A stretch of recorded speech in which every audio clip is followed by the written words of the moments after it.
नमस्कार। हम आज जो टॉपिक पढ़ रहे हैं वो टॉपिक बहुत सिंपल भी है और बहुत महत्वपूर्ण भी है, और अगर यहाँ पर हमने उस गहराई से नहीं पढ़ा तो ये बहुत हार्ड भी है। जैसा आप लोगों ने पिछले एग्जामों में देखा है, इस तरह के इस टॉपिक का नाम है इंटीग्रेशन ऑफ राजस्थान का एकीकरण।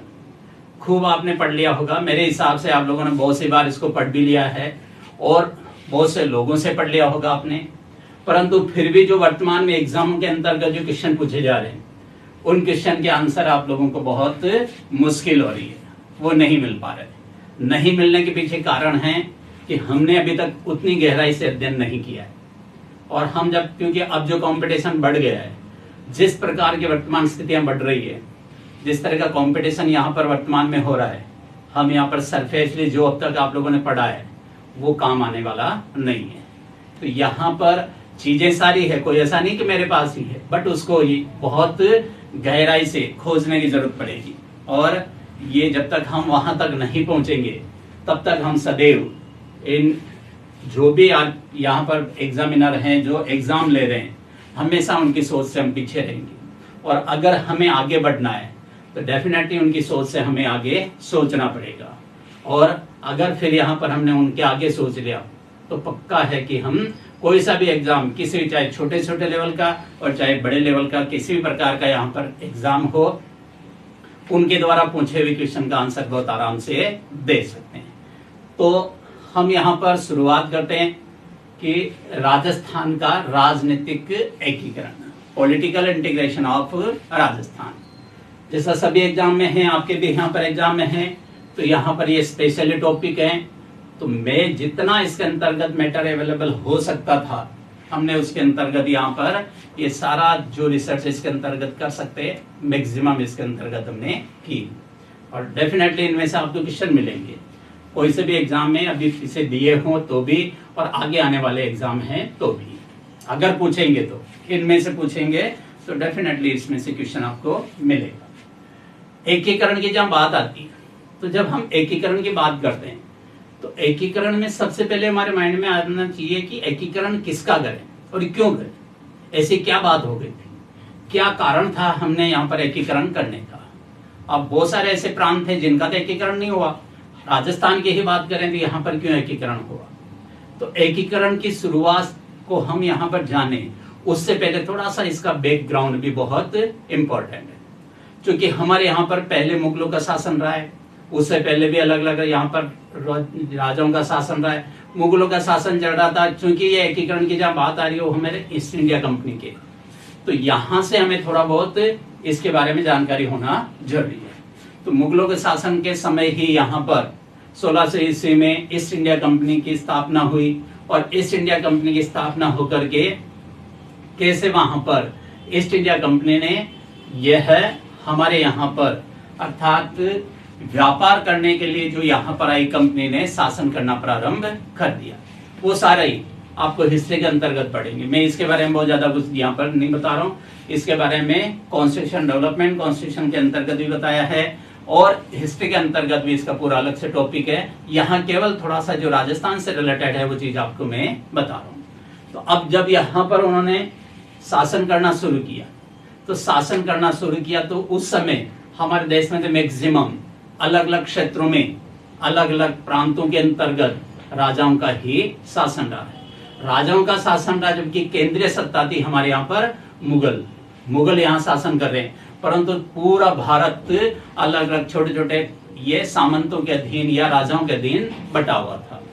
तो जैसा यहाँ पर उन्होंने शासन शुरू किया, स्थितियां देखी, और राजाओं के बहुत सारे क्षेत्र पर अंग्रेजों ने अधिकार कर लिया था, परंतु फिर भी बहुत सारे ऐसे राजा थे जो उनके अधीन नहीं थे।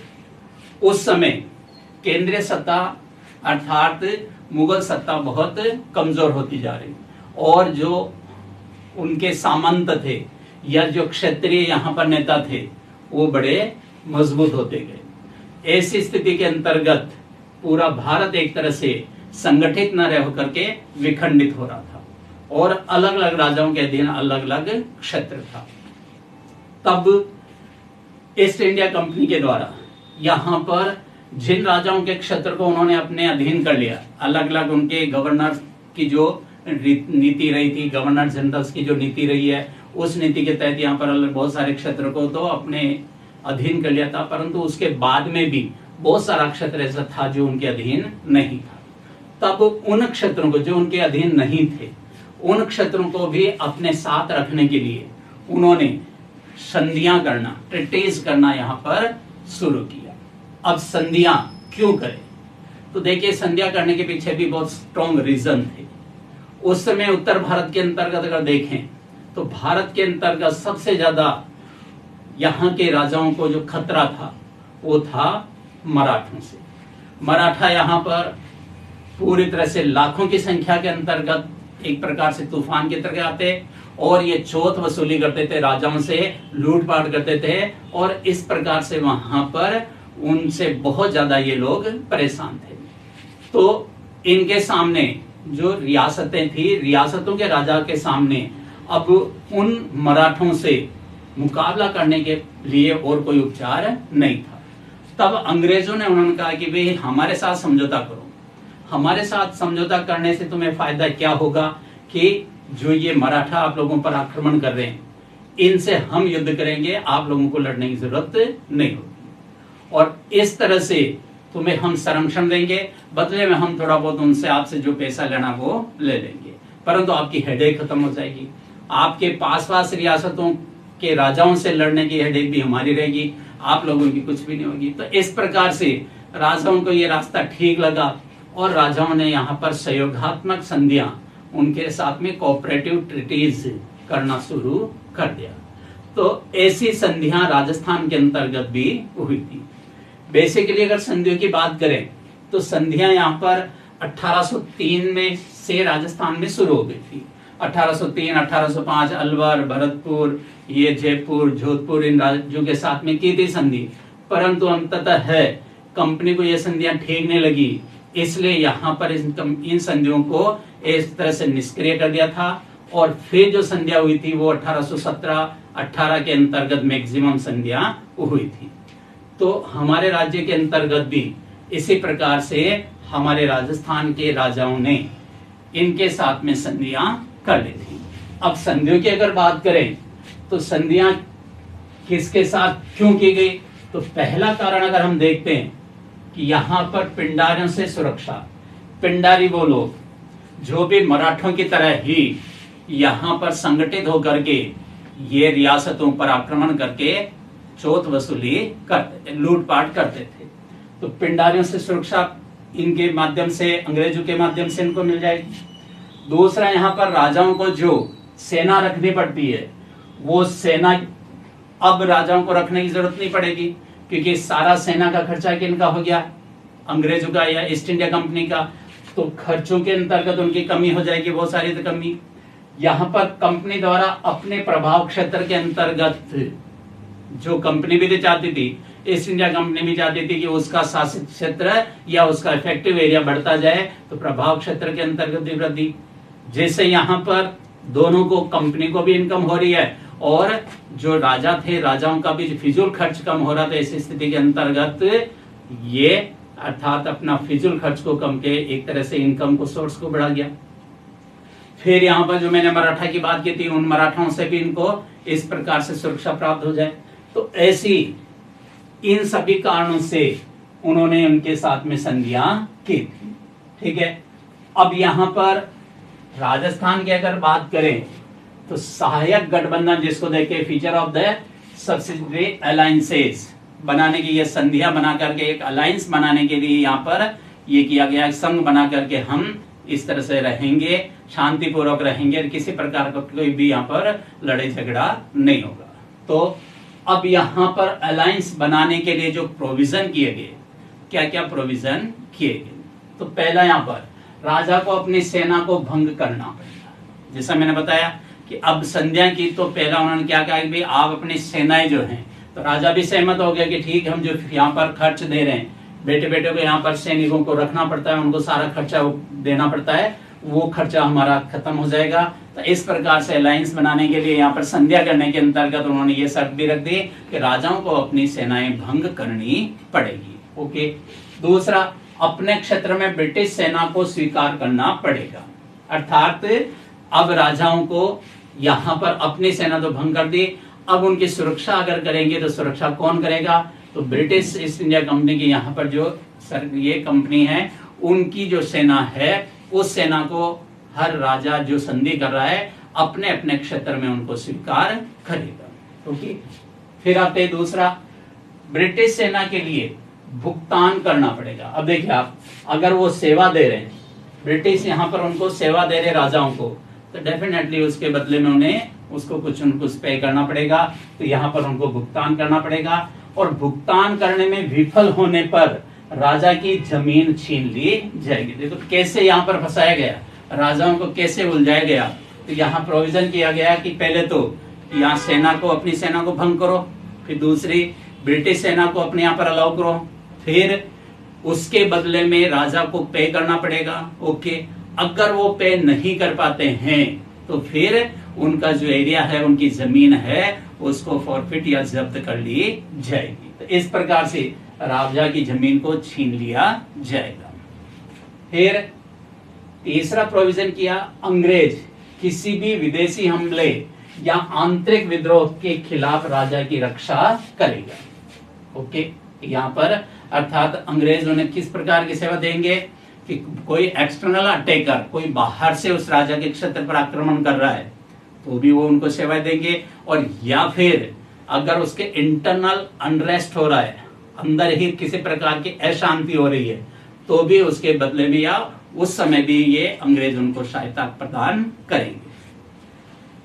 चौथा, अंग्रेज राजाओं के आंतरिक मामलों में हस्तक्षेप नहीं करेंगे। देखिए यहाँ पर ये प्रोविजन रखा है कि ठीक है, आपके अनरेस्ट के कंडीशन में तो हम आएंगे, आपकी हेल्प करेंगे, परंतु आपके आंतरिक मामले में किसी प्रकार का कोई मामला है, हम उसमें हस्तक्षेप नहीं करेंगे। और राजाओं ने भी प्रोविजन कराया कि भाई हमारे किसी भी प्रकार के आंतरिक मामले में तुम हस्तक्षेप नहीं करेंगे, परंतु यहाँ प्रोविजन रखा गया कि राजाओं को अगर किसी प्रकार की सलाह की आवश्यकता है तो अंग्रेज उन्हें सलाह प्रदान करेंगे। और सामान्यतः वो सलाह ये केवल एडवाइजरी थी, मैंडेटरी नहीं थी कि उनको मानना बाध्य ही हो, परंतु धीरे धीरे सामान्यतः ऐसी स्थिति बन गई, वो उनके लिए मैंडेटरी हो गई कि राजा को जो अंग्रेज सलाह देते थे वो सलाह राजा मानते थे। तो इस प्रकार से वो राजा अंग्रेजों की सलाह से काम शुरू कर दिया, अंग्रेजों की सलाह से काम शुरू कर दिया, तो एक प्रकार से अंग्रेजों के ऊपर ही पूरी तरह से निर्भर हो गए, और यहाँ पर अंग्रेजों का उनके आंतरिक मामलों के अंतर्गत हस्तक्षेप बढ़ता गया, जबकि संधि के अनुसार उन्हें आंतरिक मामले में हस्तक्षेप करने की यहाँ पर अनुमति नहीं दी गई। ठीक है, तो राजाओं के आंतरिक मामलों में वो हस्तक्षेप नहीं करेंगे। फिर और प्रोविजन किया गया, राजा किसी भी अन्य विदेशी शक्ति के साथ में गठबंधन नहीं कर सकता है। अर्थात यहाँ पर ईस्ट इंडिया कंपनी के साथ में उन्होंने अलायंस कर लिया, बना लिया, संधि कर ली, तो अब यहाँ पर जो हमारे देश के अंतर्गत भी और यूरोपियन कंपनियां, डच थे, पुर्तगालीज थे, तो यहाँ पर अगर फ्रांसीस थे, तो इनके साथ में वो किसी प्रकार का अलायंस नहीं बना सकते हैं। ऐसा प्रोविजन भी इस संधि के प्रारूप के अंतर्गत रखा गया है। ठीक है, नेक्स्ट इसमें प्रोविजन किया, राजा अपनी सेवा में ब्रिटिश के अलावा अन्य किसी यूरोपीय नागरिक को नियुक्त नहीं करेगा। अर्थात कोई भी राजा अगर अपने यहाँ पर किसी व्यक्ति या किसी भी विदेशी नागरिक से सेवा लेना चाहता है, तो ईस्ट इंडिया कंपनी ने यह प्रोविजन किया कि वो केवल ब्रिटिश अर्थात ब्रिटेन के नागरिकों से ही सेवा ले सकेगा, बाकी कोई और यूरोपीय कंट्री से वो किसी भी व्यक्ति से सेवा प्राप्त नहीं करेगा। अतः राजा अपनी सेवा में ब्रिटिश के अलावा अन्य किसी यूरोपीय नागरिक को नियुक्त नहीं कर सकता है। ठीक है, फिर आते हैं, राजा ब्रिटिश अनुमोदन के बिना किसी भारतीय राजा के साथ कोई भी राजनीतिक संबंध नहीं बना सकता। अब देखो कैसे उसको उलझाया गया कि राजा ब्रिटिश अनुमोदन, अप्रूवल कौन करेंगे? East India company. उसके बिना किसी भी दूसरे भारतीय जो राजा हैं उनके साथ में किसी प्रकार का पॉलिटिकल रिलेशन स्थापित नहीं करेंगे। क्लियर। अब आते फिर राजा अपने दरबार में ब्रिटिश रेजिडेंट नियुक्त करेगा। आपको यहां पर आ गया कि यहां ब्रिटिश रेजिडेंट इसके साथ में अर्थात उनके कोर्ट में, उनके दरबार में उपस्थित रहेगा और उनको अपॉइंट करना पड़ेगा। तो एक तरह से इन्होंने जो अलायंस बनाया, एक प्रकार से इन्होंने जो संधि की, इस संधि के अंतर्गत ईस्ट इंडिया कंपनी ने इन राजाओं को पूरी तरह से अपने जाल के अंतर्गत फंसा लिया।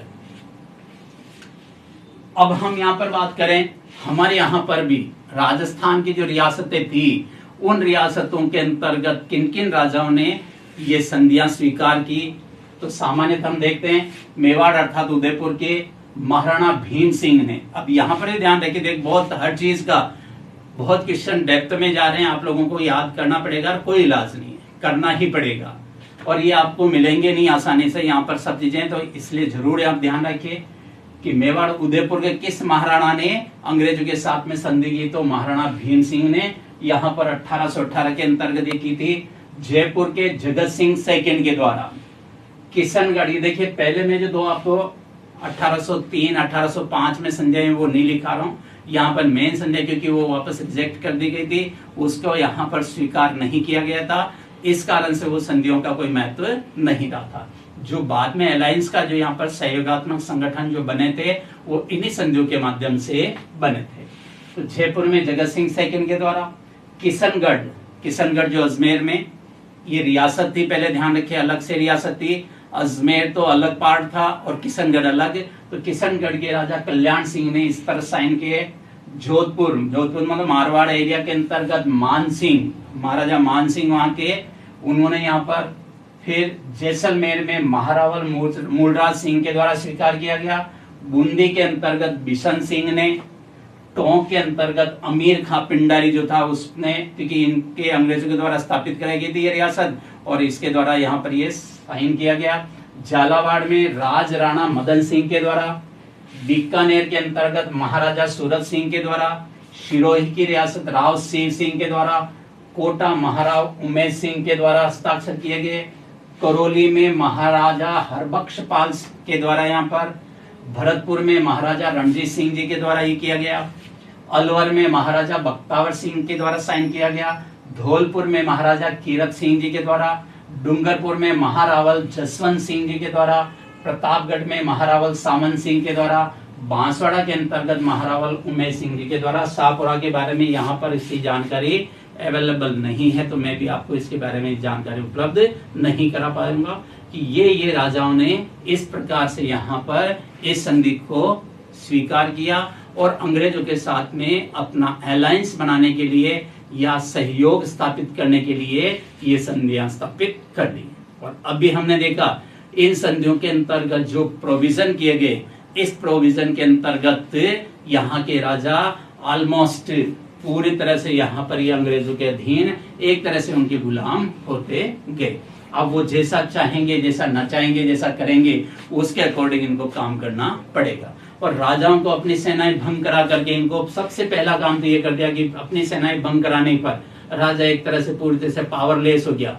अगर वो कुछ करना भी चाहे तो भी अब उसके पास खुद की कोई सेना ही नहीं। जब सेना ही नहीं है तो ऐसी स्थिति में वो क्या करेगा। तो अब देखिए यहाँ पर अगर हम देखें तो असंतोष बनने का कारण जब यहाँ पर हम पढ़ेंगे कभी कि राजस्थान के अंतर्गत अंग्रेजों के विरुद्ध या 1857 की क्रांति या जनता का विद्रोह क्यों हुआ, तो एक कारण तो यहाँ पर हम स्पष्ट देख सकते हैं कि राजाओं की सेना के अंतर्गत जो अलग अलग रियासतों में हजारों की संख्या में जो यहाँ पर लोग सेना के अंतर्गत भर्ती थे, अब यहाँ सेनाएं अगर भंग कर दी तो उनका सारा रोजगार खत्म हो गया और रोजगार खत्म हो गया बेरोजगार व्यक्ति, और बेरोजगार व्यक्ति होने के कारण ही यहाँ पर इनके विरुद्ध असंतोष की स्थिति बनना प्रारंभ हुई। ये जब हम यहाँ पर राजस्थान के अंतर्गत जो 1857 की क्रांति की अगर बात करेंगे तब पढ़ेंगे तो ये सारी चीजें उसके अंतर्गत आएगी। बट ये चीजें हमें अपने आप समझ में आनी चाहिए, हाँ भाई ये चीजें इस प्रकार की घटित हुई। समझ में आया कुछ? देखिए ग्राउंड बनता है।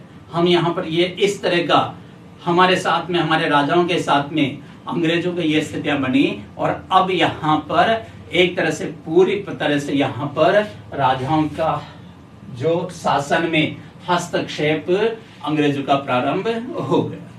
अब देखो आप, राजाओं के साथ संधियां हो गई, राजाओं के साथ संधियां हो गई, संधियों के साथ में ही इन्होंने शासन करना शुरू कर दिया, अपने प्रभाव क्षेत्र को भारत के अंतर्गत बढ़ा दिया। ये राजस्थान में ही नहीं हुआ बल्कि दूसरी रियासतें, दूसरे राज्यों की जो रियासतें थी उन राजाओं के साथ में भी इन्होंने किया था, परंतु अभी हमने केवल राजस्थान के बारे में पढ़ना है, इसलिए राजस्थान के यहाँ पर अब आते हैं बात कि इन्होंने संधियां कर ली। संधियों का रियल में उन नियमों का पालन हो रहा है या नहीं हो रहा है, उन नियमों के पालन हो रहा है या नहीं हो रहा, उसको देख रेख करने के लिए इन्होंने अलग अलग क्षेत्रों के अंतर्गत एजेंसियां स्थापित की गई, जो ब्रिटिश एजेंसियों के नाम से जानी जाती। अब ये एजेंसियां रियल में क्या थी? तो ब्रिटिश भारत की आंतरिक रूप से स्वायत्त या अर्ध स्वायत्त इकाई थी, ऑटोनोमस या क्वासी ऑटोनोमस बॉडी के रूप में ये जानी जाती थी, ठीक है, जिसके माध्यम से रियासतों के साथ नियंत्रण तथा समन्वय, कंट्रोल एंड कोऑर्डिनेशन किसके ऊपर? रियासतों पे, प्रिंसली स्टेट्स के ऊपर किया जाता था। और ये गवर्नर जनरल या वाइस राय के प्रतिनिधि, जिसको हम एजीजी बोलते हैं, एजेंट टू गवर्नर जनरल, इनके अधीन ये एजेंसियां कार्य करती थी। क्लियर? तो पूरे भारत के अंतर्गत जिन जिन रियासती राजाओं ने ब्रिटिश ईस्ट इंडिया कंपनी के साथ में जो अलायंस बनाने के लिए जो संधियां की गई, उन रियासतों को समन्वय, कोऑर्डिनेशन एंड कंट्रोल करने के लिए एजेंसियों के अधीन रखा गया है, ठीक है। तो अब हमारे यहाँ पर भी डायरेक्ट यहाँ पर क्या एजेंसी बनी, क्या नहीं बनी, अब आपके क्वेश्चन यहाँ से शुरू हो जाते हैं। इससे भी रिलेटेड आपकी बहुत महत्वपूर्ण क्वेश्चन है, हर एक एक पॉइंट पर आपको ध्यान रखना है कि ये किस पर क्वेश्चन बन सकता है। राजस्थान की रियासतों के लिए कौन सी एजेंसी बनाई? तो राजस्थान की रियासतों के लिए ध्यान रखना है, अर्थात सारे राज्य, हमारे राजस्थान की जितनी भी ये रियासतें थी, उन सब के ऊपर कंट्रोल करने के लिए एक एजेंसी बनी, जिसका नाम क्या रखा है? राजपूताना एजेंसी। क्लियर? तो अब आपके क्वेश्चन बन गया कि राजस्थान की रियासतें किस एजेंसी के अधीन थी? तो ये किस एजेंसी के अधीन थी? राजपूताना एजेंसी। अब फिर नेक्स्ट क्वेश्चन, राजपूताना एजेंसी का गठन कब किया गया? तो इसकी स्थापना 1832 में, अर्थात राजपूताना एजेंसी कब स्थापित की गई? 1832 में। नेक्स्ट, किसके द्वारा की गई? लॉर्ड विलियम बेंटिंग के द्वारा, लॉर्ड विलियम बेंटिंग के द्वारा इसकी स्थापना की। Clear question? राजस्थान की रियासतें किस एजेंसी के अधीन थी? राजस्थान की रियासतें राजपूताना एजेंसी के अधीन।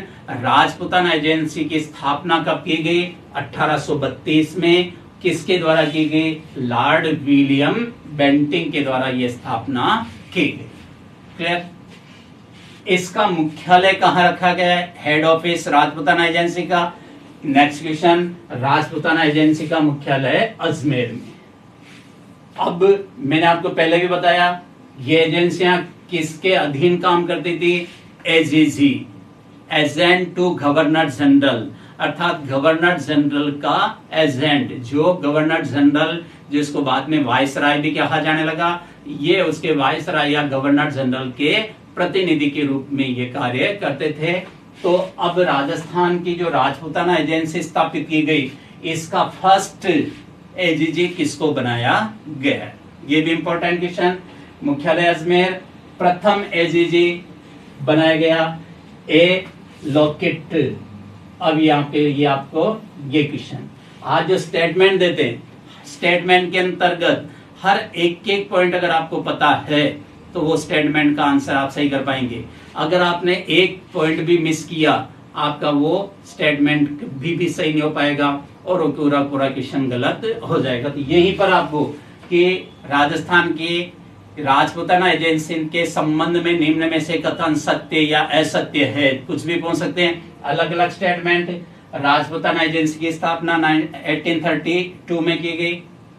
किसके द्वारा की गई? दूसरा स्टेटमेंट दे देगा लॉर्ड विलियम बेंटिक के द्वारा की गई। तीसरा स्टेटमेंट दे देगा मुख्यालय अजमेर में। चौथा स्टेटमेंट दे देगा एजीजी, इसका फर्स्ट एजीजी एलोकेट। अगर आपको पता है तो सेकंडों में हम इसका आंसर दे देंगे, नहीं पता है तो डेफिनेटली आंसर नहीं मिलेगा।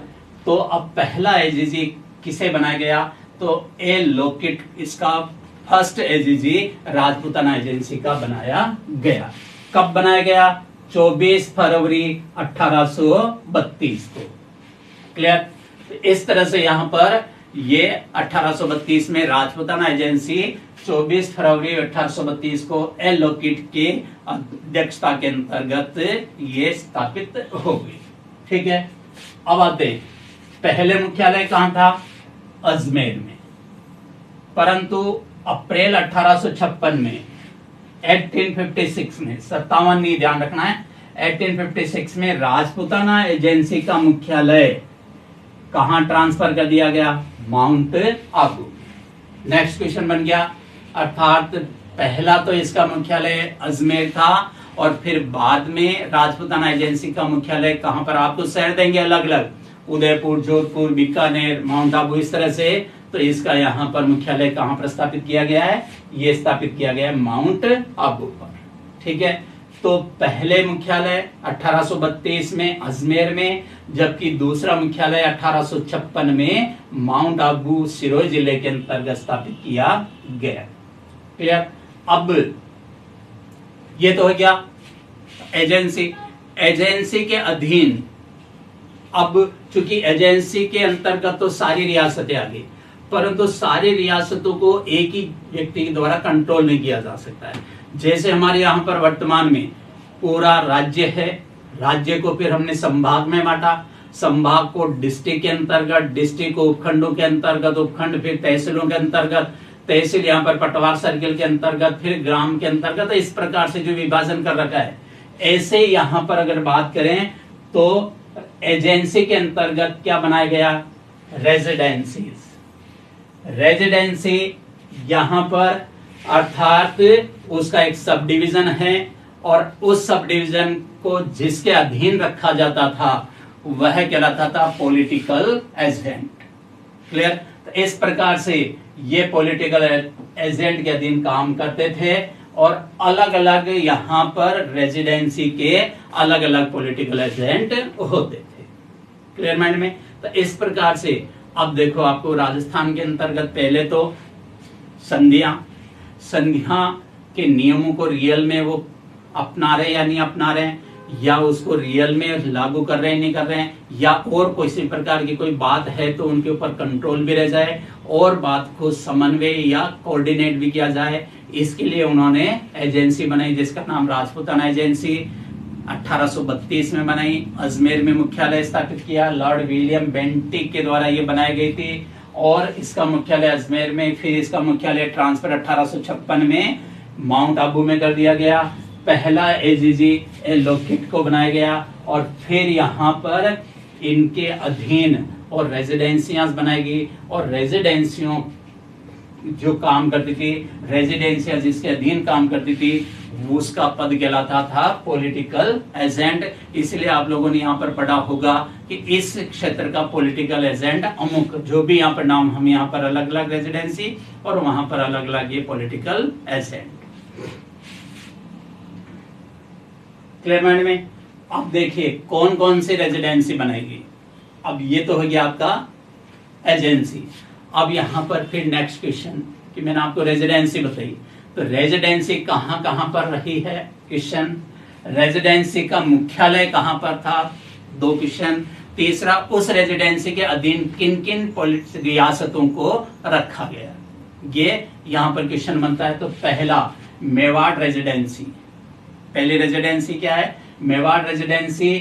पहला मुख्यालय इसका, मेवाड़ रेजिडेंसी का प्रथम मुख्यालय नीमच में बनाया 1818 से लेकर 1860-61 में। इंपॉर्टेंट क्वेश्चन कि मेवाड़ रेजिडेंसी का पहला मुख्यालय कहां पर स्थापित था? तो नीमच के अंतर्गत। वो इसीलिए नीमच के अंतर्गत जो हमने आप लोग ये राजस्थान के अंतर्गत 1857 की क्रांति जब हम पढ़ते हैं तो वहां पर नीमच का विद्रोह भी यहाँ पर होता था। राजस्थान के अंतर्गत नीमच छावनी मानते हैं, इसलिए यहाँ पर मेवाड़ रेजिडेंसी का, देखिए ये क्वेश्चन आपको मिलेगा ही नहीं आंसर की इस प्रकार के क्वेश्चनों का, इसलिए बहुत इंपॉर्टेंट है, सब चीज को अच्छी तरह से ध्यान रखिए। तो इसका प्रथम मुख्यालय 1818 से लेकर 1860-61 तक मेवाड़ रेजिडेंसी का मुख्यालय नीमच रखा गया, और 1860-61 के अंतर्गत उसका ट्रांसफर करके इसे उदयपुर स्थापित कर दिया गया। तो इस प्रकार से जैसा भी आपको क्वेश्चन पूछा जाए उसके अकॉर्डिंग इसका आंसर दें। पहले इसका मुख्यालय नीमच, उसके बाद में इसका मुख्यालय उदयपुर। फिर आते हैं कौन कौन सी रियासतें मेवाड़ रेजिडेंसी के अधीन रखी गई। तो इसके अंतर्गत उदयपुर, बांसवाड़ा, प्रतापगढ़ और डूंगरपुर, ये वाला पार्ट आता है। उदयपुर रियासत, यहां पर उदयपुर रियासत के साथ में दूसरा कौन सा आ गया, डूंगरपुर, तीसरा बांसवाड़ा और चौथा प्रतापगढ़। तो हम यहाँ पर भी इस प्रकार से ये एक पार्ट यहाँ पर ये आपको पूरा दिखाई दे रहा हो, ये वाला पार्ट जो पिंक वाला, ये सारा पिंक वाला पार्ट किसके अधीन हो गया, ये मेवाड़ रेजिडेंसी के अधीन, जिसके अंतर्गत जो उस समय की प्रमुख रियासतें कौन कौन सी, डूंगरपुर, बांसवाड़ा, प्रतापगढ़ और उदयपुर रियासत, इन चारों को मेवाड़ रियासत मेवाड़ रेजिडेंसी के अधीन रखा गया। क्लियर।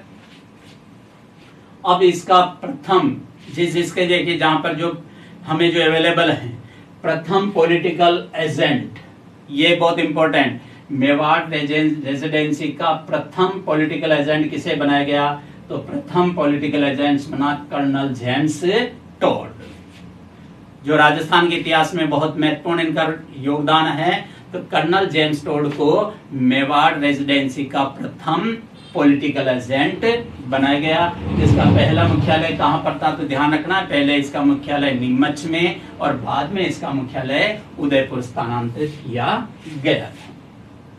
अब आते हैं दूसरे यहाँ पर रेजिडेंसी, दूसरी residency western Rajputana state residency and Bikaner agency. यहाँ पर देखिए पूरा नाम इसका, western Rajputana state residency and Bikaner agency. इसके अधीन कौन कौन सी रियासतें, जोधपुर, जैसलमेर, सिरोही तथा बीकानेर। ठीक है, मुख्यालय दो जगह पर, जोधपुर यहाँ पर अर्थात राजपूताना स्टेट रेजिडेंसी का मुख्यालय जोधपुर में, जबकि बीकानेर एजेंसी का मुख्यालय कहां पर स्थित है, बीकानेर। इनके पॉलिटिकल, अगर हम राजपूताना स्टेट रेजिडेंसी के पॉलिटिकल एजेंट की बात करें तो यहाँ पर पॉलिटिकल एजेंट थे कैप्टन जे लूडो, 1830 से 1844 तक। यहाँ पर ध्यान रखिए, जो जोधपुर जिनका मुख्यालय था, वेस्टर्न राजपूताना स्टेट रेजिडेंसी, इनके ये पॉलिटिकल एजेंट, जबकि बीकानेर एजेंसी के प्रथम यहाँ पर पॉलिटिकल एजेंट कैप्टन एसी टालबॉट 1884 से 1887 तक यह रहे थे। तो यहाँ दूसरे रेजिडेंसी का पूरा नाम यहाँ परंतु दो यहाँ मुख्यालय थे, एक जोधपुर में और दूसरा बीकानेर के अंतर्गत। दोनों के यहाँ पर अलग अलग पहले पॉलिटिकल एजेंट रहे। जोधपुर के यहाँ पर अर्थात वेस्टर्न राजपूताना स्टेट रेजिडेंसी के अगर आता है तो कैप्टन जे लूडो बताना है, और बीकानेर एजेंसी का आता है तो कैप्टन एसी टालबॉट, इसके अंतर्गत ये पॉलिटिकल एजेंट नियुक्त किए। नेक्स्ट, हाड़ौती तथा टोंक रेजिडेंसी। क्लियर, हाड़ौती तथा टोंक रेजिडेंसी के अधीन कौन कौन सी रियासतें, बूंदी, टोंक और शाहपुरा। इंपॉर्टेंट, और सबसे इंपॉर्टेंट यहाँ पर इसका हेड ऑफिस किसको रखा गया है, देवली। अब यहाँ पर टोंक, बूंदी, शाहपुरा यहाँ पर आ रहा है, देवली इसके अंतर्गत कहीं पर रियासत नहीं है, परंतु ऐसे ही क्वेश्चन आपसे पूछा जाता है कि हाड़ौती तथा टोंक रेजिडेंसी का मुख्यालय कहां पर स्थित था, तो वो था देवली के अंतर्गत, देवली छावनी थी, यहीं पर इनका ये मुख्यालय स्थापित किया गया। Next, Jaipur residency. जयपुर की स्थापना जो इनकी रेजिडेंसी 1821 में स्थापित कर दी थी। इसके अंतर्गत जयपुर, किशनगढ़ और लावा ठिकाना था उसको, और जयपुर और किशनगढ़ रियासतें इसके अधीन रखी गई और इसका हेड ऑफिस रखा गया है जयपुर में। नेक्स्ट, ईस्टर्न, देखिए वो तो था वेस्टर्न, अब है ईस्टर्न या पूर्वी राजपूताना राज्य agency. Eastern Rajputana state agency जो किसके द्वारा यहाँ पर, अर्थात इसके अधीन किन किन रियासतों को रखा गया है? भरतपुर, करौली और धौलपुर। भरतपुर, करौली तथा धौलपुर को, और इसका हेड ऑफिस रखा गया है भरतपुर के अंतर्गत। तो देखिए ये क्वेश्चन यहाँ पर जैसा उनका मन करे वहां से क्वेश्चन पूछ सकते हैं। फिर आते हैं नेक्स्ट, कोटा झालावाड़ एजेंसी। कोटा, ध्यान रखना है, हाड़ौती टोंक एजेंसी अलग है और कोटा झालावाड़ एजेंसी अलग है।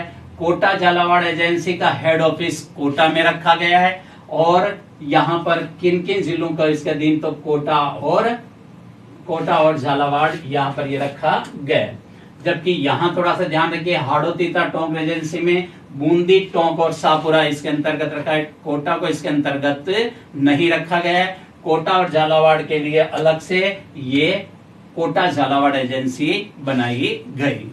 क्लियर माइंड में? तो इस प्रकार से यहाँ पर अंग्रेजों का शासन शुरू हुआ, अंग्रेजों ने एजेंसी स्थापित की, एजेंसी के साथ में फिर इन्होंने रेजिडेंसी बनाई और पूरी समस्त रियासतों को अलग अलग एजेंसी के पॉलिटिकल एजेंट के अधीन रख करके उनके ऊपर कंट्रोल और कोऑर्डिनेशन करने का काम शुरू कर दिया। क्लियर माइंड में?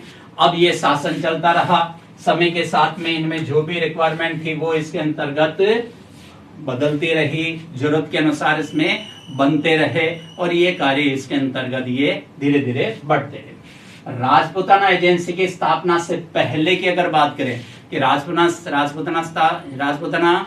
स्टेट एजेंसी की स्थापना तो 1832 में हुई, जबकि हमारे यहाँ पर रियासतों के साथ में समझौता 1803 से ही प्रारंभ हो गया। और अगर हम यहाँ पर मोटे रूप में देखें तो 1817-1818 के अंतर्गत इनके ये समझौते हुए।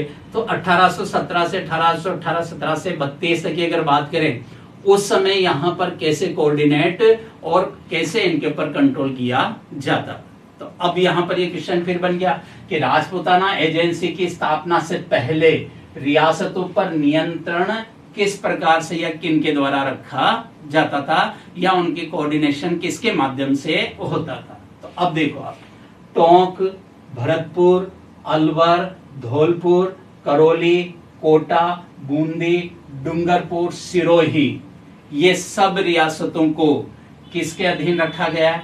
दिल्ली रेजिडेंसी के अधीन। अर्थात जो रेजिडेंसी दिल्ली नाम से बनी हुई थी, दिल्ली में इसका मुख्यालय था और दिल्ली रेजिडेंसी के अधीन ही इन समस्त रियासतों का ये पॉलिटिकल एजेंट वहां पर माना गया है और वहां उनके माध्यम से इनको कंट्रोल किया जाता था।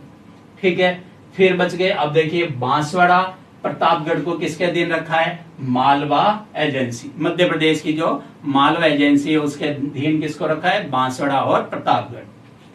फिर आते हैं जोधपुर, जयपुर, उदयपुर, जैसलमेर, किशनगढ़, इन सभी को यहाँ पर किसके अधीन रखा है? तो superintendent and political agent of Ajmer. तो चूंकि अजमेर रियासत नहीं थी, अजमेर के अंतर्गत अंग्रेजों का मुख्य ठिकाना था, तो यहाँ पर सुपरिटेंडेंट एंड पॉलिटिकल एजेंट ये बना रखा था, जिसके अधीन जोधपुर, जयपुर, उदयपुर, जैसलमेर और किशनगढ़ रियासतों को रखा गया। क्लियर माइंड में? तो इस तरह से आपको सब तरह से यहाँ पर क्वेश्चन, जैसा भी वो क्वेश्चन पूछे उसके अकॉर्डिंग यहाँ पर हम इसका आंसर दे सकते हैं। ठीक है, अब आते हैं इसके बाद में कि एकीकरण। अब आया आपको कुछ समझ में आया कि हाँ एकीकरण हमें करने की क्या जरूरत पड़ी है। अब हम एकीकरण की बात करें, देखिए अभी और भी एकीकरण की बात करें कि एकीकरण की जरूरत क्या पड़ गई। तो चूंकि हमारे यहाँ पर भारत मुख्य रूप से दो भागों में बटा हुआ था, एक भारत जिस पर पूर्णतः ब्रिटिश ही शासन करते थे, एक भारत ऐसा था जहां पर ब्रिटिश मिलकर के शासन कर रहे थे, और जो मिलकर के शासन कर रहे थे उसको तो बोलते थे रियासतें, क्योंकि वहां पर वो साथ में थे, अलायंस थे, वो स्वयं अकेले नहीं कर रहे थे। तो अलायंस किसके साथ किया था? राजाओं के साथ में, नवाब हो, राजा हो, जो भी अलग अलग स्टेटस पद नाम है उनके साथ में। तो रियासतें, प्रिंसली स्टेट्स, देसी रियासतें, उनका क्षेत्र पूरा अलग था, वो एक अलग भारत जो टोटल भारत का 40% एरिया कवर करता था, और 600 से भी ज्यादा यहाँ पर राजा महाराजाओं के शासित क्षेत्र थे, वहां पर ये अलायंस के रूप में मिलकर के शासन कर रहे हैं। जबकि बाकी भारत, जिसको प्रोविंस कहते थे, प्रांतीय भारत कहते थे, जिसको यहाँ पर ब्रिटिश डायरेक्ट यहाँ पर गवर्नर के माध्यम से वो अलग अलग प्रांतों में उनका डिवीजन कर रखा, और प्रांतों के अंतर्गत गवर्नर थे और उनके ऊपर ये गवर्नर जनरल थे। इनके माध्यम से शासन का संचालन किया जा रहा था। तो अब अगर हम देखें तो भारत दो भागों के अंतर्गत मुख्य रूप से बटा हुआ था।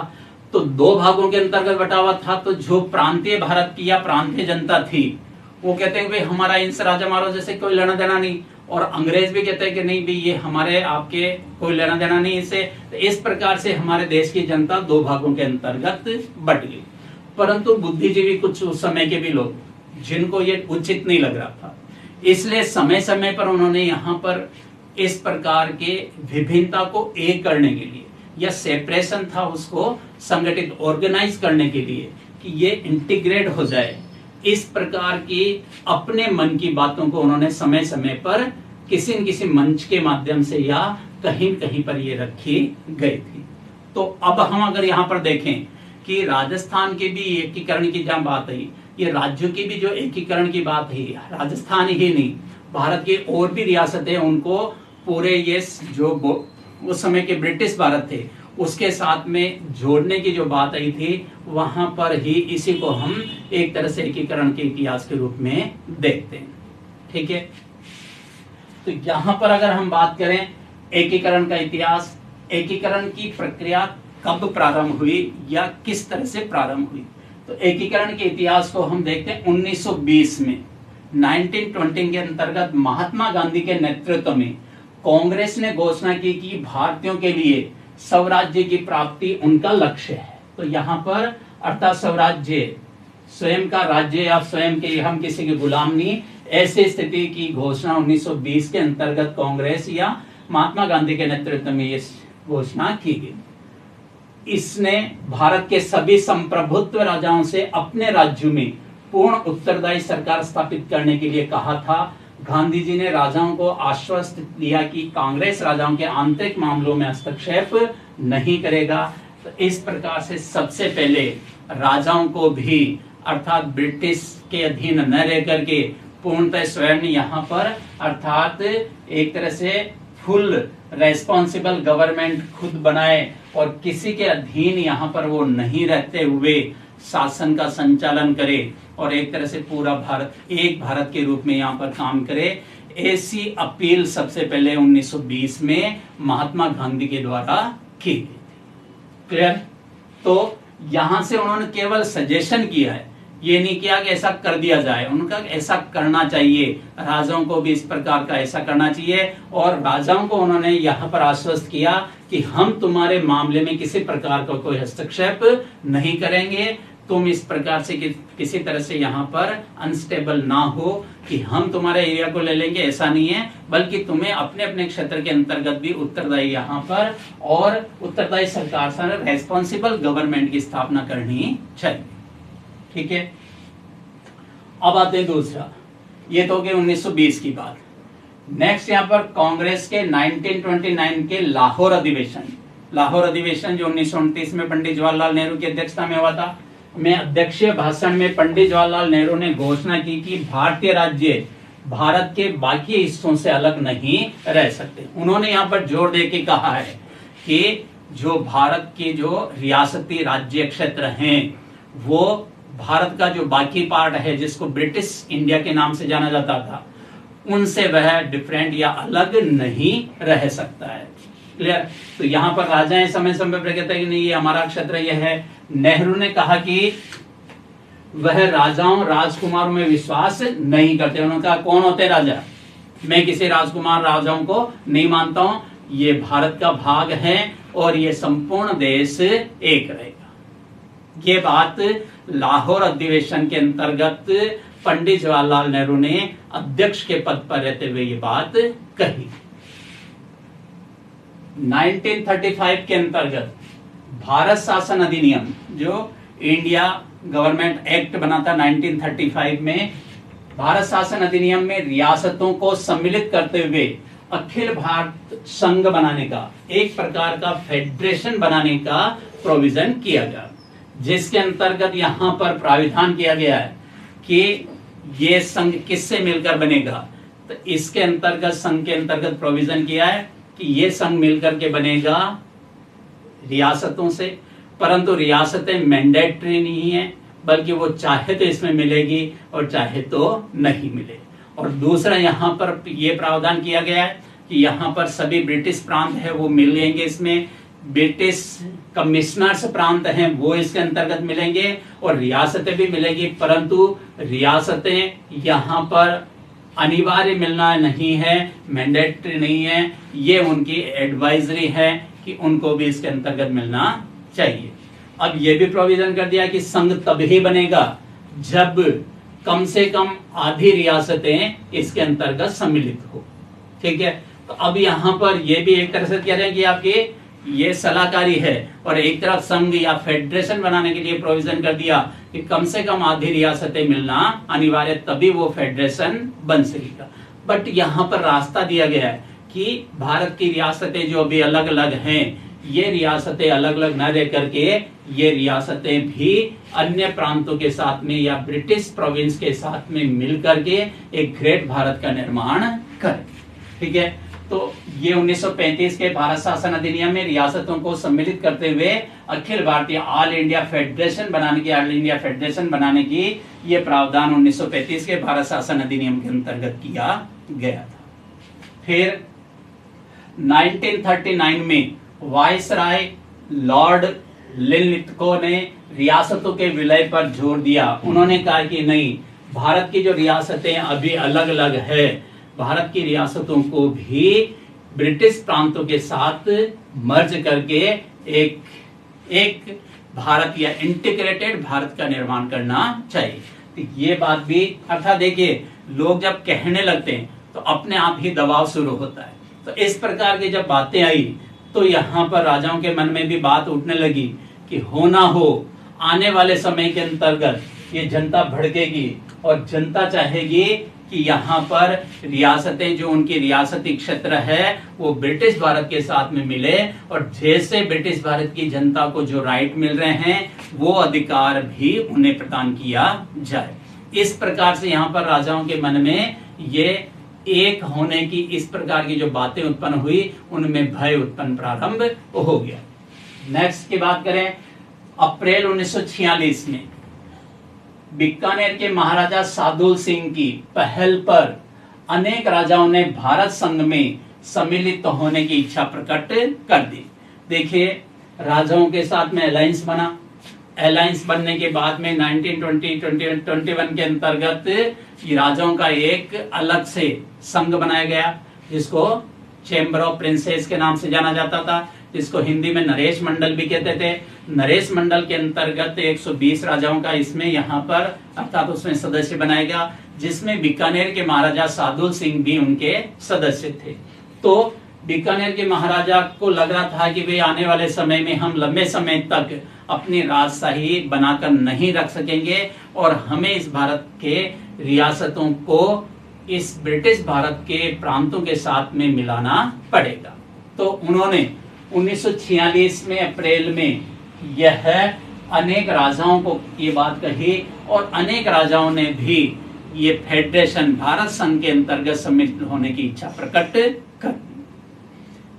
फिर आते हैं कैबिनेट मिशन के 22 मई 1946 के ज्ञापन, मेमोरेंडम दिया था कैबिनेट मिशन जो ब्रिटेन से भारत के अंतर्गत आया था। उनके एक मेमोरेंडम के आधार पर ब्रिटिश सरकार ने घोषणा की कि छोटी छोटी रियासतें मिलकर बड़ी इकाइयों का गठन कर ले ताकि वे भारत के भावी संविधान निर्माण में प्रभावी योगदान कर सके। अब यहाँ पर हलचल शुरू हो गई कि आने वाले समय में जल्दी ही भारत को आजाद किया जाएगा।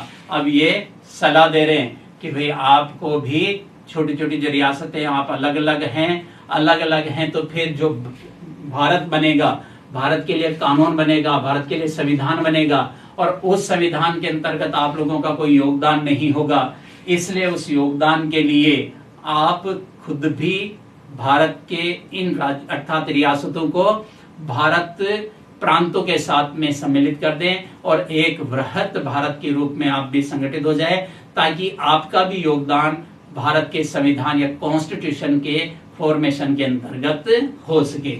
ऐसी सलाह किसके द्वारा दी गई है? कैबिनेट मिशन के द्वारा।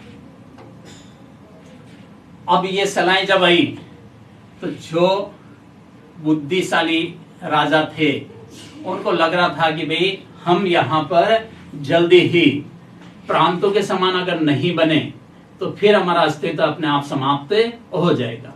इसलिए यहाँ पर प्रगतिशील राजाओं ने इस प्रकार के संगठन बनाने के प्रयास किए थे।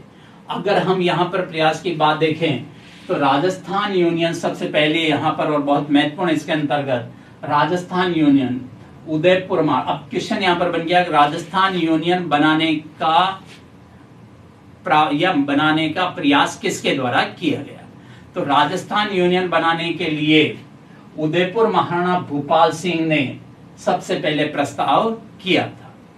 इस प्रकार का यूनियन बनाने के लिए और किससे बनाने के लिए उन्होंने एक सम्मेलन आयोजित किया था 25-26 जून 1946 को उदयपुर के अंतर्गत। तो ये क्वेश्चन बन गया यहाँ पर, ये उदयपुर में कब ये सम्मेलन आयोजित हुआ? तो 25-26 जून 1946 को। इसमें कौन कौन से राज्यों की रियासतों के राजाओं ने भाग लिया? तो इसके अंतर्गत राजस्थान तो है जिसको राजपूताना कह रहे, राजपूताना की रियासतें, राजस्थान के पास में गुजरात की रियासतें, और मध्य प्रदेश जिसको मालवा प्रदेश भी कहा जाता है, मालवा की रियासतें, या जिसको हम मध्य प्रदेश भी कह सकते हैं। इस प्रकार से यहाँ पर 3 राज्य मुख्य रूप से हो गए, राजपूताना, गुजरात और मालवा। मालवा भी आ जाए तो ध्यान रखें वही बात है, मध्य प्रदेश आ जाता है तो भी वही बात है। इस प्रकार से इन तीनों राज्यों के राजाओं का यह सम्मेलन आयोजित हुआ, और जिसमें महाराणा भूपाल सिंह ने प्रस्ताव रखा कि हम सभी प्रांतों की या हम सभी राज्यों की रियासतों को मिल करके हमें एक संघ बनाना चाहिए, और जिस संघ का नाम राजस्थान यूनियन रखा जा सकता है। ठीक है। सम्मेलन में 22 रियासतों के राजाओं ने भाग लिया, परंतु राजाओं में एकता नहीं होने कारण, मतभेद होने के कारण यह संघ साकार नहीं हो सका, अर्थात फॉर्मेशन नहीं हो सका, यह रूप नहीं ले सका। बट आपके लिए, हमारे लिए, सबके लिए क्वेश्चन छोड़ दिया कि राजस्थान यूनियन किन किन रियासतों के या किन किन राज्यों की रियासतों को मिलाने के लिए सुझाव किया गया, प्रपोजल रखा गया है। तो राजस्थान, गुजरात और मध्य प्रदेश या मालवा की रियासत को मिला करके ये 25-26 जून 1946 को उदयपुर के अंतर्गत सम्मेलन आयोजित करके महाराणा भूपाल सिंह के द्वारा इस प्रकार का प्रस्ताव रखा गया, और जिसमें 22 रियासतों के राजाओं ने भाग लिया, परंतु इनमें से अर्थात एकता नहीं होने के कारण यह संघ साकार नहीं हुआ। ठीक है। अब आते हैं यहां पर नेक्स्ट की अगर बात करें, 18 अप्रैल 1947 को नेक्स्ट यहाँ पर इंटीग्रेशन की जो बात चल रही है कि भाई कहाँ पर कब कब इस प्रकार की बातें किसने रखी गई। तो 18 अप्रैल 1947 को पंडित जवाहरलाल नेहरू ने अखिल भारतीय देशी राज्य प्रजा परिषद, जो एक ऑर्गेनाइजेशन है जिसको भी हम पढ़ेंगे स्वतंत्रता आंदोलन के अंतर्गत, जिसका नाम क्या है? अखिल भारतीय देशी राज्य प्रजा परिषद। अगर हम इसको यहाँ पर देखें तो all India native state people council. ठीक है। इसका 8वां सम्मेलन हुआ था, 8th नंबर का सम्मेलन। अब ये भी क्वेश्चन है आपका, तो 8वां सम्मेलन कहां पर हुआ है? ये हुआ है मध्य प्रदेश के ग्वालियर में, इसलिए इसे ग्वालियर सम्मेलन के रूप में भी जाना जाता है। या फिर ये भी क्वेश्चन आ सकता है कि ये ग्वालियर में कौन से क्रम का सम्मेलन आयोजित किया गया, तो कैसे भी घुमा करके, तो ये 8वां सम्मेलन ग्वालियर में। वहां पर भाषण देते हुए राजाओं को कहा कि जो राजा, अब देखिए चेतावनी भरे शब्दों के अंतर्गत कहा गया है कि जो राजा इस समय संविधान सभा में सम्मिलित नहीं होंगे उन्हें देश का विरोधी राजा समझा जाएगा और उन्हें इसके परिणाम भुगतने पड़ेंगे। तो राजाओं को एक तरह से धमकी दी गई है, किसके द्वारा? पंडित जवाहरलाल नेहरू के द्वारा। कब दी गई है? ये दी गई है 18 अप्रैल 1947 को। कहां पर दी गई? ग्वालियर के अंतर्गत। ग्वालियर में क्या ऐसा हुआ? तो वहां पर अखिल भारतीय देशी राज्य प्रजा परिषद या all India native state people council का 8th कॉन्फ्रेंस हो रही थी, 8वां सम्मेलन हो रहा था। और उस समय वहां पर इसके वो अध्यक्ष थे, प्रेसिडेंट थे, और प्रेसिडेंसी उनके द्वारा यहाँ पर ये भाषण दिया गया। और उसी भाषण के अंतर्गत राजाओं को इस प्रकार से धमकी दी थी। क्लियर? नेक्स्ट आते हैं ब्रिटेन के प्रधानमंत्री। अब इन समस्त घटनाओं के अंतर्गत एक और फिनोमेना यहाँ पर, ब्रिटेन के प्रधानमंत्री क्लेमेंट एटली ने 20 फरवरी 1947 को ब्रिटिश पार्लियामेंट 20 फरवरी 1947 को ब्रिटिश पार्लियामेंट के हाउस ऑफ कॉमन्स, जिसको हम यहाँ पर लोअर हाउस भी कहते हैं, हाउस ऑफ कॉमन्स में घोषणा की, जिसके अनुसार उन्होंने कहा एटली ने कि जून 1948 तक भारत की सत्ता को भारतीय लोगों को स्थानांतरित कर दी जाएगी। इसका मतलब यह है कि उन्होंने एक तरह से घोषणा की कि जून 1948 तक भारत को आजाद कर दिया जाएगा। तो अब यहाँ पर यहाँ के राजाओं में, यहाँ के नेताओं में ये खलबली मच गई कि अब ये सत्ता भारतीय लोगों के हाथों में आएगी, लोकतंत्र होगा। और लोकतंत्र, डेमोक्रेसी जब यहाँ पर स्थापित होगी तो डेफिनेटली यहाँ पर राजाओं का ये शासन समाप्त होगा। तो इस प्रकार से यहाँ पर ये समय के साथ में घटना घटित हुई, जिसमें ये उनको मजबूर किया इंटीग्रेशन होने के लिए।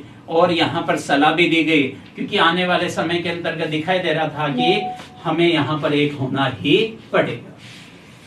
यहाँ पर नेक्स्ट देखते हैं माउंटबेटन प्लान, जिसको माउंटबेटन योजना भी कहते हैं। 3 जून 1947 को डिक्लेयर की गई, इसलिए 3 जून 1947 की योजना भी। तो माउंटबेटन प्लान और प्लान ऑफ 3 जून 1947 के रूप में भी इसे जाना जाता है। डिक्लेरेशन यहाँ पर हुआ 4 जून 1947 को, ठीक है, जिसके अंतर्गत क्या प्रोविजन किया गया कि भारत की आजादी की घोषणा भारतीय स्वतंत्रता अधिनियम 1947 के द्वारा की गई। अर्थात हमारे यहाँ पर देश के इंडिपेंडेंस की घोषणा की गई, जिसके लिए इंडियन इंडिपेंडेंस एक्ट 1947 बनाया गया। इस अधिनियम में साम्राज्य की अनुमति 18 जुलाई 1947 को मिली और इसके माध्यम से भारत को आजाद कर देने की घोषणा की गई। उसके अंतर्गत क्या प्रोविजन किए गए, उस प्रोविजन को भी हम देख लें। इसके अंतर्गत प्रोविजन किया गया कि भारत में नए 2 अधिराज्य, भारत और पाकिस्तान, अर्थात यहाँ पर डोमिनियन स्टेट्स बनाए जाएंगे। डोमिनियन स्टेट कौन कौन से? भारत और पाकिस्तान बनाने की घोषणा की गई। दूसरा प्रोविजन इसके अंतर्गत किया गया है, अंतरराष्ट्रीय सीमा का निर्धारण के लिए एक आयोग का, अर्थात भारत और पाकिस्तान के जो 2 देश बन रहे हैं, तो नेचुरल इसमें सीमा का बंटवारा होगा। तो सीमा का बंटवारा करने के लिए एक कमीशन बनाया जाएगा, जिसको इंटरनेशनल बाउंड्री कमीशन के रूप में यहाँ पर जाना जाएगा। तो यहाँ पर एक आयोग बनाने की सलाह भी, उसके आयोग बनाने की सिफारिश भी उस स्वतंत्रता अधिनियम के अंतर्गत की गई। नेक्स्ट, ब्रिटिश सम्राट से भारत के सम्राट की उपाधि समाप्त कर दी गई। अब वो भारत का क्राउन नहीं रहा है, अर्थात title of emperor of India वो नहीं रहे और उसको एबोलिश कर दिया गया है। किसके माध्यम से? ये भारत के स्वतंत्रता अधिनियम के माध्यम से। नेक्स्ट, देशी रियासतों पर ब्रिटिश अधिपत्य की समाप्ति। अब ये बहुत इंपॉर्टेंट, क्योंकि अब तक पैरामाउंसी किसके ऊपर थी? भारत के जितनी भी रियासतें थी उसके ऊपर। और इस स्वतंत्रता अधिनियम के अंतर्गत ये घोषणा कर दी कि यहाँ पर पैरामाउंसी अब नहीं रहेगी। एक प्रकार से हो गया कि अर्थात इन रियासतों पर एक जो संरक्षण था, या इन रियासतों का जो एक यूं कह सकते हैं पिताजी थे, वो पिताजी के यहाँ पर अधिकार समाप्त कर दिए। तो पैरामाउंसी यहाँ पर समाप्त कर दी। पैरामाउंसी समाप्त कर दी, इसका मतलब ये हो गया कि राजा, अब भारत के जो रियासती राजा थे, भारत के रियासती राजाओं के ऊपर अब कोई भी नहीं रहा। तो इस तरह की स्थिति यहाँ पर इसके अंतर्गत होगी। देशी तो आधिपत्य की समाप्ति, रियासतों को भारत या पाकिस्तान अधिराज्य में सम्मिलित होने या स्वतंत्र रहने का अधिकार दिया गया। यहाँ पर इंपॉर्टेंट क्या कर दिया, रियासतों को कहा कि या तो भारत अधिराज्य के साथ में सम्मिलित हो जाए, या पाकिस्तान अधिराज्य के साथ सम्मिलित हो जाए, या फिर वो स्वतंत्र रह जाए। क्लियर मैंड में? तो अब रियासतों के साथ में ये सब एकीकरण होने के पीछे इतने सारी चीजें यहाँ पर रही। 3 जून 1947 प्लान को माउंटबेटन ने नई दिल्ली में संसद भवन में प्रेस कॉन्फ्रेंस द्वारा 4 जून 1947 को सार्वजनिक किया था, जिसमें 15 अगस्त 1947 को आजादी देने की घोषणा की गई थी।